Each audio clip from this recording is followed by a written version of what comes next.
Market Mantra, Market Mantra, Market Mantra, Market Mantra, Market Mantra, Mantra, Market Mantra, Mantra. Namaskar and welcome to Market Mantra, the program in which we give you a complete update on the economic, business and stock market news of the day. Well, I'm Lalema Aneja Dang and with me is my co-anchor Amrish Saxena. नमस्कार। आर्थिक खबरों के कार्यक्रम market मंत्र के ताजा अंक में आपका स्वागत है। आधे घंटे के इस कार्यक्रम में हम हमेशा की तरह देश विदेश की आर्थिक गतिविधियों के साथ साथ शेयर बाजार की हलचल पर नजर डालेंगे और साथ ही प्रमुख खबरों पर हम चर्चा भी करेंगे। चर्चा के लिए आज हमारे साथ स्टूडियो में आमंत्रित हैं आर्थिक विश्लेषक प्रकाश चावला। प्रकाश जी नमस्कार, कार्यक्रम में आपका स्वागत है। नमस्कार। और सबसे पहले अंग्रेजी में हेडलाइंस के साथ हैं लालिमा Aneja dang. Thank you, Amrish. Yes, let's begin with the headlines. Benchmark domestic equity indices extend losses for second straight session. Sensex closes at 80,684. Nifty sheds over 300 points. US Federal Reserve's meeting on rate cut decision to begin today, and crude oil prices slip. Brent crude trades at $73.34.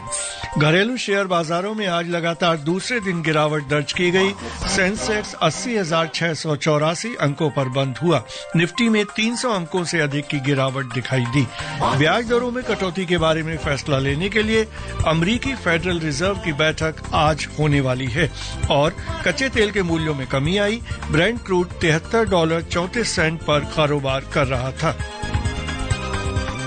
Market Mantra, Mantra, Market Mantra, Mantra. और आज की पहली खबर, घरेलू share बाजारों में आज लगातार दूसरे दिन गिरावट दर्ज की गई और सूचकांक लगभग 1.3% लुढ़क गए। 30 शेयरों पर आधारित बंबई शेयर बाजार का सेंसेक्स 1064 अंकों की गिरावट के साथ 80,684 अंकों पर आ गया।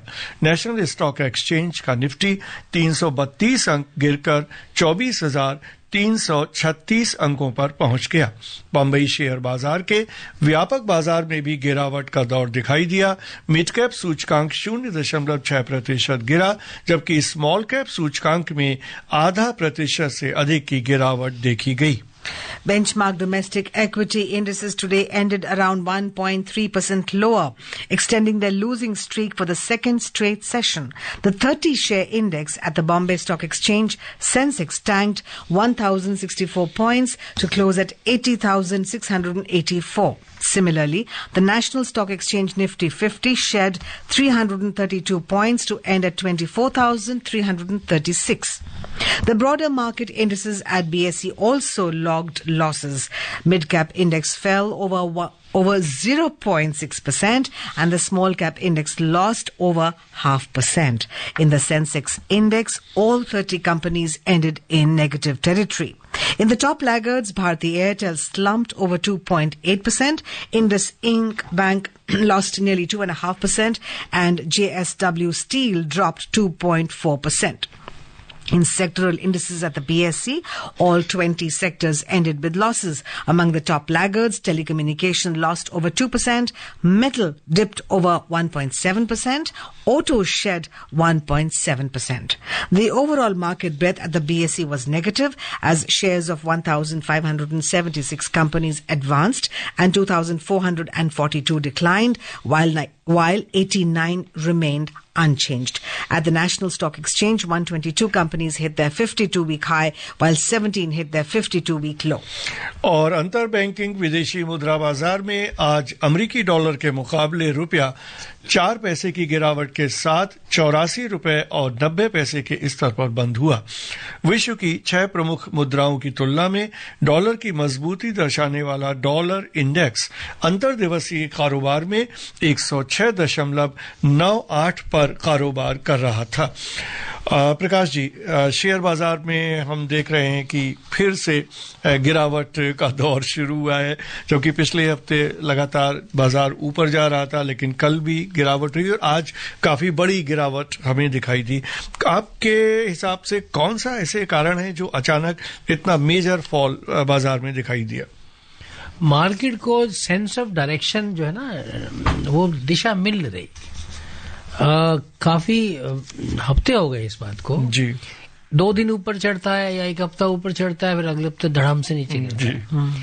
तो ये जो सूरत हाल है ये बना हुआ है और कई इसके कारण हैं। तो अब जैसे आज जब काफी गिरावट आई, अब कल क्या होगा? हालांकि फ्यूचर्स जो डाउ जोन्स के फ्यूचर्स इंडिकेट कर रहे हैं कि वहाँ वीकनेस है, लेकिन अनसर्टेनिटी बनी हुई है। उसमें ग्लोबल रीजंस हैं और यहाँ डोमेस्टिक रीजंस भी हैं। और सबसे बड़ा मुद्दा जो मार्केट के सामने वो है कि हम लोगों को, जिसको अंग्रेजी में बोलते हैं, had a too much of A run, बहुत दौड़ लिया था मार्केट, तो उसको थोड़ा सा सांस लेना चाहिए।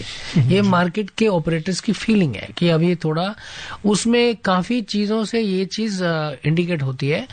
और सबसे बात ये है कि इम्पोर्टेंट बात ये है कि जो कॉर्पोरेट अर्निंग्स है वो जो है वैल्यूएशन के मुकाबले पीछे रही नजर आती है मार्केट के ऑपरेटर्स को, मार्केट के इन्वेस्टर्स को।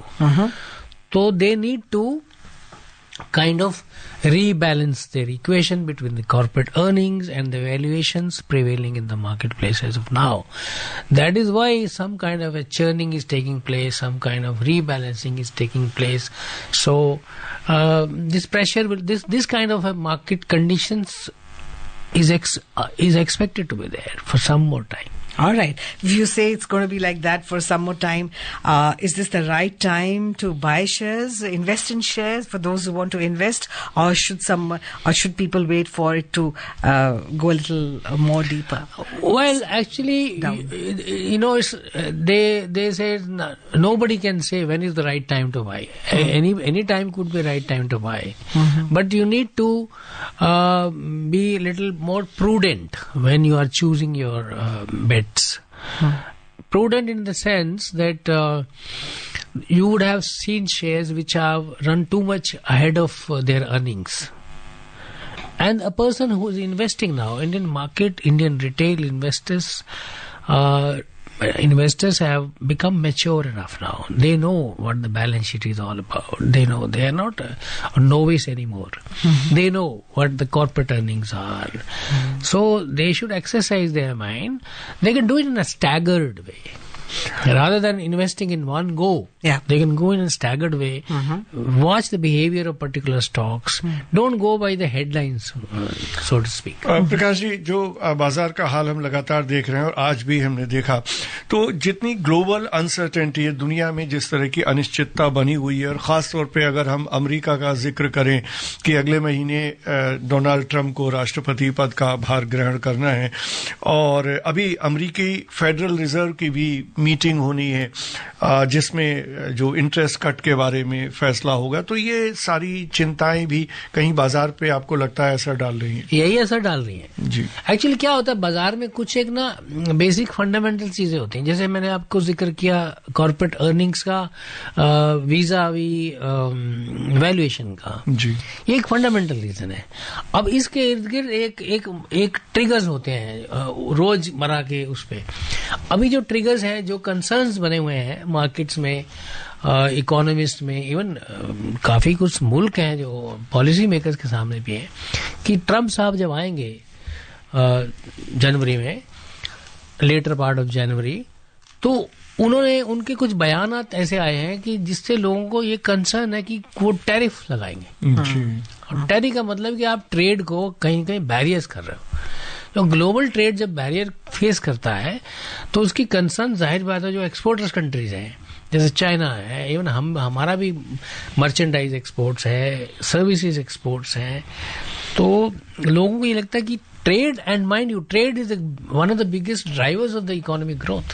When we talk of trade, capex expenditure has decreased a bit, and trade deficit has widened to a record high. Has that also been has influenced the markets, you think? I don't think that today's developments have got much bearing from the trade deficit. In any case, the merchandise trade has been under pressure. The good thing is that to make up for the merchandise trade deficit, services exports are making up the deficit there. Yeah. Our service exports have really overtaken the merchandise trade, which is coming to the rescue of our current account or the trade account balance, which is a good kind of a development. And yes, it could be one of the reasons, but it is not a reason which really would impact. Right now, what is driving the market down is the fundamental reasons, which is valuation, and overall global economic concerns, as I discussed. और जो conflicts जिस तरह के चल रहे हैं, अब जैसे आपने आर्थिक जो कंसर्न्स की बात की, बट उसके साथ साथ जैसे अब नेतन्याहू की ट्रम्प के साथ जो भी चर्चा हुई है और सीरिया के जो हालात बने हुए हैं, तो जैसे हमें कुछ समय पहले लग रहा था कि शायद ट्रम्प के आने के बाद सूरत कुछ बदले और ये जितने कन्फ्लिक्ट्स हो, लेकिन वो कन्फ्लिक्ट्स उसी कहीं ना कहीं वो बढ़ते जा रहे हैं, तो उसका भी एक आर्थिक स्थिति पर इम्पैक्ट आपको लगता है कि कितना होना चाहिए, हो रहा है? नहीं, वो अमरीश जी, ऐसा होता है कि ये जो जियो पॉलिटिकल सिचुएशन है जी, ये ओवरनाइट तो ठीक होती नहीं। अब वो ट्रम्प साहब ने अपने इलेक्शन कैंपेन में कहा कि मैं तुरंत ठीक कर दूंगा, लेकिन रियल लाइफ ऐसे नहीं होती ना। रियल लाइफ में तो नई नई डेवलपमेंट्स हो जाती हैं। सो रियल लाइफ में जियो को पॉलिटिकल सिचुएशन तो बरकरार है, प्रॉब्लम्स तो हैं, लेकिन अब वो किस तरह से इस चीज को हैंडल करते हैं। उन्होंने अपनी सारी टीम तो बना ली है, वो जो टीम बनाई है पहले तो लोग उनको समझते हैं, उनका एनालिसिस कर रहे हैं, मार्केट भी एनालिसिस कर रही है, तो ये जद्दोजहद चल रही है। और इसके सूरत अनसर्टेनिटी इसी चीज का तो नाम है ना भाई, फला आदमी को उन्होंने सिलेक्ट किया तो किस तरह से वो बिहेव करेंगे। तो ये सारी चीजें जो है मार्केट वाले, आफ्टर ऑल हम लोग अपना पैसा लगाते हैं तो मालूम करते हैं ना कहाँ पैसा लगाएं, कहीं गड़बड़ ना हो जाए। तो इसी तरह जो बिलियंस ऑफ डॉलर्स और trillions of dollar fund managers हैं जो पैसा इधर से उधर करते हैं, हर चीज का ध्यान रखते हैं। US is giving us anxiety, us meaning the world, anxiety on two fronts. A two-day meeting of the US Federal Reserve will begin soon, and this is the last Federal Open Market Committee, FOMC as we call it, meeting in the current fiscal year, and before Donald Trump will take charge as the 47th President of the US in January 2025. The FOMC projections will be released tomorrow along with the decision on the rate cut. So one is, as you just mentioned, what will the president-elect, what will be his attitude, what tariffs, that is a big question mark. We'll come to know after he takes charge on 20th of January, and which way people are saying he'll go full on now. There are not going to be any half measures because he has his America first policy, and this two-day meeting of the US Fed Reserve.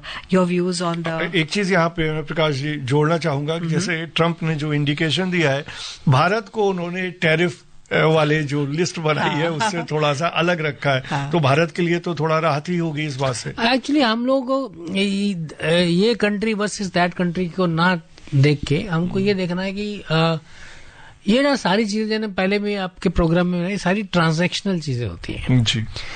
तो अभी मैं पीछे हमारे जो विदेश मंत्री हैं उनको सुन रहा था ट्रम्प की पॉलिसी पे, तो उन्होंने ही जिक्र किया कि ट्रांजैक्शनल है ये सारा काम।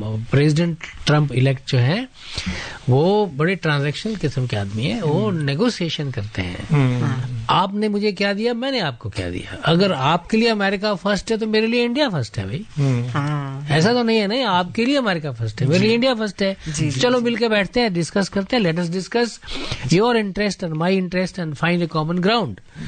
So that is a kind of common ground जो हम लोग ढूंढने की कोशिश करेंगे ना। ट्रम्प साहब आ रहे हैं और एक मैसेज मैंने सुना वो थोड़े दिन पहले विदेश मंत्री को, उन्होंने कहा मैसेज हम ये देखना चाहते हैं, कई ऐसी चीजें हैं जो आप करना चाह रहे हैं अमेरिका फर्स्ट में, उसमें हम लोग आपके पार्टनर बन सकते हैं, which is a win win situation, दोनों के लिए अच्छी चीज है। जी, एक चीज और प्रकाश जी, जो हम रुपए की हालत देख रहे हैं लगातार कि उसके कमजोर होता जा रहा है डॉलर के मुकाबले, तो कौन से ऐसे कारण हैं जो रुपए को स्टेबलाइज नहीं होने दे रहे हैं? नहीं, रुपया ऐसा नहीं है कमजोर है, लेकिन ऐसा नहीं है कि स्टेबल नहीं है। रुपया अच्छा खासा स्टेबल है, जो ऐसे कोई अफरा तफरी वाले नहीं है चेंजेस आते, कमजोर हो रहा है। उसके कारण ये अभी आपने जिक्र किया लालिमा जी ने कि ट्रेड डेफिसिट, तो जब ट्रेड डेफिसिट बड़ा होता है तो उसका रुपए में असर पड़ता है। फिर जो फॉरेन इंस्टीट्यूशनल इन्वेस्टर्स हैं, जो आउटफ्लो हो रहा है पैसे का, काफी सेलिंग हो रही है, तो वो जो नेट आउटफ्लोज हैं they are exceeding net inflows. तो डिमांड सप्लाई, डॉलर भी तो एक एसेट ही है ना, एसेट क्लास है अपने आप में।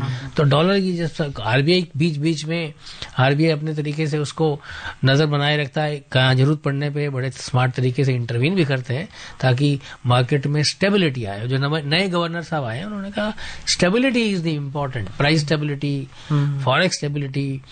और थोड़ा बहुत अगर रुपया कमजोर होता भी है, हमारे मर्चेंडाइज एक्सपोर्ट्स के लिए अच्छी बात है। पॉलिटिकली पता नहीं कैसे हो, मर्चेंडाइज एक्सपोर्ट, हमारे एक्सपोर्ट्स जो है कॉम्पिटिटिव बनते हैं उनसे। Right. All right, let's move on. The Lok Sabha has approved the supplementary demands for grants first batch for 2024-25. The government sought approval of Parliament to authorize gross additional expenditure of over 87,762 crore rupees. The House also gave its nod to the appropriation bill to authorize payment and appropriation of certain further sums from and out of the Consolidated Fund of India for the services of financial year 2024-25. Replying to the discussion, Finance Minister Nirmala Sitharaman said that India is the fastest growing economy in the world and it witnessed 8.3% average GDP growth in the last 3 years. She expressed hope that the economy will continue to be in a better shape in coming years. She said the government has increased capital expenditure to boost economy and over 11 lakh crore rupees budgetary allocation has been made in this year's budget. Countering opposition's allegations on rising inflation in the country, the finance minister said, headline, retail, food and fuel inflation have come down drastically in the NDA government in comparison to the previous UPA regime. She said the number of domestic active customers of LPG cylinders have improved considerably in the last 10 years, reaching to around 33 crore. She claimed that cylinder prices are far less in the country in comparison to neighboring countries. On the employment front, the finance minister pointed out that the unemployment rate has gone down from 6% in 2017-18 to 3.2% in 2023-24. How do you interpret? Long story. Well, there's a speech by the finance minister in Parliament, as you mentioned in your story. Essentially, she wanted to convey a very important message, which is that the economy, that our second quarter economy, we had a temporary blip. That's what she called it. The government calls it temporary blip because the GDP growth had come down to 5.4%. Now she's expecting, and we hope, because the government is privy to several data which we are not. So we have to share her optimism that this blip will be over and we will be back to a path which is solid growth, impressive growth, between 6.5 to 7%. That is what most of the people are expecting, that India will be back to that kind of a growth trajectory in the short to medium term. Right. And that is the kind of message she was trying to give, that several reasons were cited. Yes. For instance, the food inflation had got to do with the weather changes, some weather phenomena. And so these are all reasons which are seasonal factors. And the economy, she expected, and since the government has much more data points than than we have, we need to share their optimism. Yeah, fair enough. और चलते हैं अगली खबर की ओर। सरकार ने किसानों की आय बढ़ाने के लिए 6 सूत्री कार्यनीति तैयार की है। लोकसभा में एक प्रश्न का उत्तर देते हुए कृषि और किसान कल्याण मंत्री शिवराज सिंह चौहान ने कहा कि इस नीति के नतीजे सामने आने लगे हैं और किसानों की आय 2002-2003 की तुलना में 2,115 रुपए से बढ़कर 2018-19 में 10,218 रुपए प्रति माह हो गई है। उन्होंने बताया कि सरकार की 6 सूत्री कार्यनीति के अंतर्गत उपज में वृद्धि, उत्पादन लागत में कमी, उपज के लिए उचित न्यूनतम समर्थन मूल्य सुनिश्चित करना, प्राकृतिक आपदाओं से हुई हानि की क्षतिपूर्ति करना, कृषि में विविधता लाना और प्राकृतिक तथा कार्बनिक खेती को बढ़ावा देना जैसे उपाय शामिल हैं। प्रकाश जी, कितना महत्वपूर्ण मानते हैं आप इस खबर को, खासतौर से इस परिप्रेक्ष्य में अगर हम देखें कि किसानों का आंदोलन भी चल रहा है तमाम उनकी समस्याओं को लेके, लेकिन दूसरी ओर सरकार बहुत सजग है और संवेदनशील है किसानों की स्थिति को लेके और उनको लाभ पहुंचाने वाली योजनाओं को लेके। तो ये जो 6 सूत्री कार्यनीति है, इसका क्या प्रभाव आप देखते हैं? ये जो आपने जिक्र किया कि सरकार की प्राथमिकता है कि एग्रीकल्चर को प्रायोरिटी देना, ये बड़ी इम्पोर्टेंट बात है अपने आप में, क्योंकि हमारा जो ओवरऑल कंजम्पशन जो हमारा किसान है, ना केवल वो प्रोड्यूसर है, वो बहुत बड़ा उपभोक्ता भी है जी। तो वो प्रोड्यूसर भी है, उपभोक्ता भी है। तो सरकार को ये उनकी इनकम के लिए बढ़ाना, प्रायोरिटीज हैं, स्कीम को लेना, जैसे मिनिमम सपोर्ट प्राइस है। अब मेन मुद्दा क्या है मिनिमम सपोर्ट? सरकार अनाउंस करती है, वो पूरी प्रोक्योरमेंट जो है, जितनी अवेलेबिलिटी है फसल की, वो सारी प्रोक्योरमेंट जो है आपको इंश्योर करनी पड़ेगी, उनकी फसल खरीदी गई सही दाम पर। ये सारी स्कीम्स अगर उस तरफ बढ़ती हैं, जिससे, और इम्पोर्टेंट बात यह है कि जो इनपुट प्राइस है, जो लागत है, उसको कम करना वाकई जरूरी है। क्योंकि आप कितना भी मर्जी वो बना लीजिए, बढ़ा लीजिए मिनिमम सपोर्ट प्राइस, अगर लागत ही कम नहीं होगी तो फिर तो आप बढ़ा। लेकिन सरकार ने इसको काफी काम भी किया, एक फार्मूला बनाया, लागत की दृष्टि से ही समर्थन, न्यूनतम समर्थन। आपकी बात सही है, लेकिन वो फिर सरकार का लिमिटेड बजट भी तो है ना। अगर लागत को ही कम कर दिया जाए तो सरकार पे बजट भी कम, बर्डन भी कम होगा और किसान को भी फायदा होगा। Right. Well, good news, more good news coming our way. India has become the 3rd largest exporter of smartphones in the world, which was on the 23rd rank in 2019. The country's smartphone exports have also breached the 20,000 crore rupee mark in a single month in November 2024. Sharing a news article on social media platform, Union Minister of Electronics and Information Technology, Ashwini Vaishnav, lauded this achievement and termed it as making Bharat's story. This achievement outshines production-linked incentive, that is the PLI scheme commitment to export 70 to 75% of production value in the financial year 2024-25. Yes, we were reading in the papers that iPhones are now being 25% of the world's iPhones are going to be, or are still being manufactured in India. This also kind of validates electronics, the entire sector, electronics, not only on iPhones, but the overall smartphone. Yes. India itself is a big consumer of smartphone, mind you. Yes. So we are a big consumer of smartphones, and we are manufacturing them here. We are exporting them. Yes. And critical components we are sourcing from outside. The effort is to value add and those try and motivate people to come along with their manufacturing facilities for even manufacture of critical components. So electronics has been one of the focus areas for to give a boost to the manufacturing, the value added manufacturing. Right. The next level would be semiconductors, chip manufacturing. Yes. The entire new age technologies. Right. It's all a combination. Yes. पिछले सालों में सरकार ने काफी इसको प्राथमिकता भी दी है, जो असेंबलिंग मोबाइल की देश में हो, और जी उसके नतीजे सामने आ रहे हैं, ये अच्छी बात है। और वो ये एक तरह का आपको इंडिकेशन भी देता है कि अगर आप एक फोकस तरीके से किसी तरफ बढ़ते हैं, एक सेक्टर बाय सेक्टर मैन्युफैक्चरिंग को, तो उसके नतीजे आते हैं आपके सामने। And most of the semiconductor, which is a long-term vision, actually, are still in the pipeline. Yes, It's they are in the process. Yes, but we need to ensure that the execution takes place effectively, and we take it to a logical conclusion. The story of the smartphones should be now replicated in the semiconductors. Right. And that's a high stake area. Right. Big technology, high stake area. Almost everything electronic now uses semiconductors. It's a high stake area, and our stakes are much more than anything else. जी. और चलते हैं एक और अच्छी सकारात्मक खबर की ओर। नवीन और नवीकरणीय ऊर्जा मंत्री प्रहलाद जोशी ने आज कहा कि भारत में न केवल ऊर्जा क्रांति हो रही है, बल्कि अब देश विश्व की नवीकरणीय ऊर्जा की राजधानी बनने जा रहा है।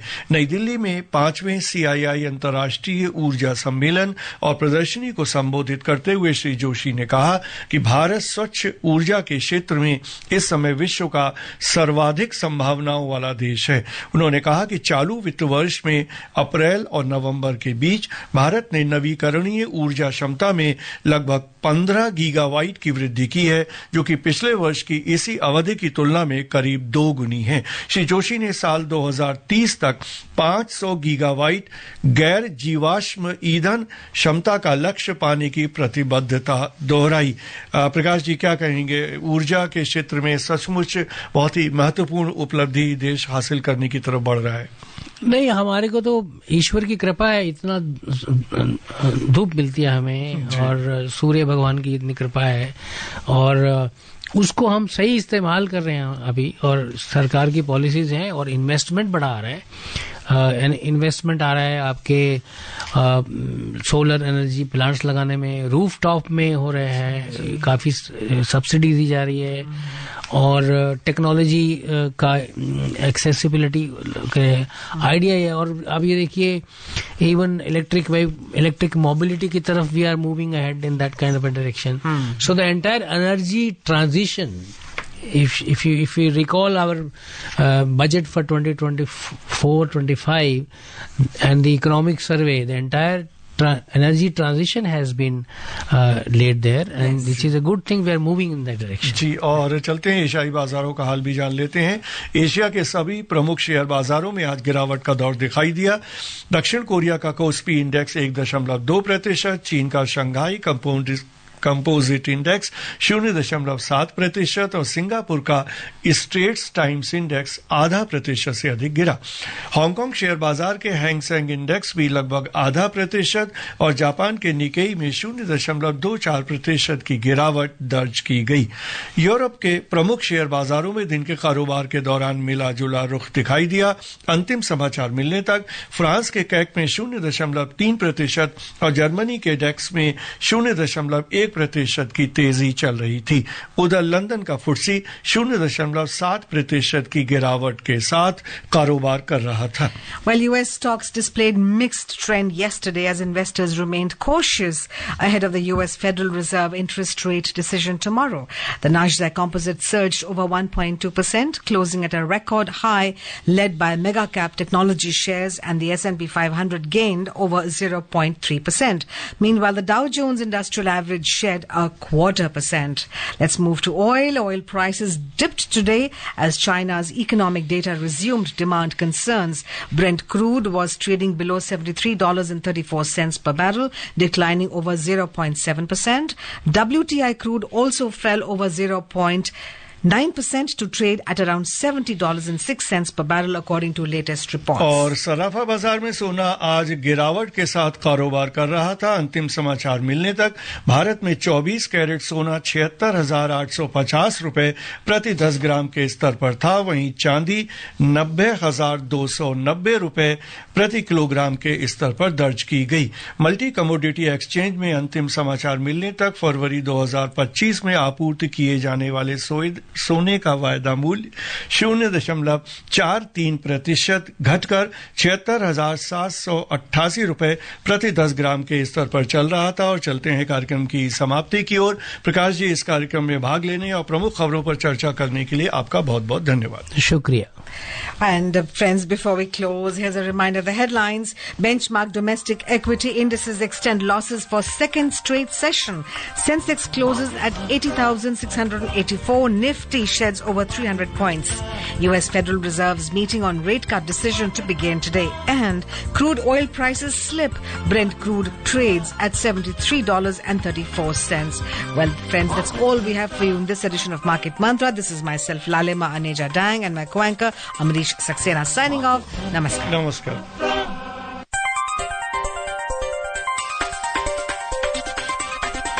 Market Mantra.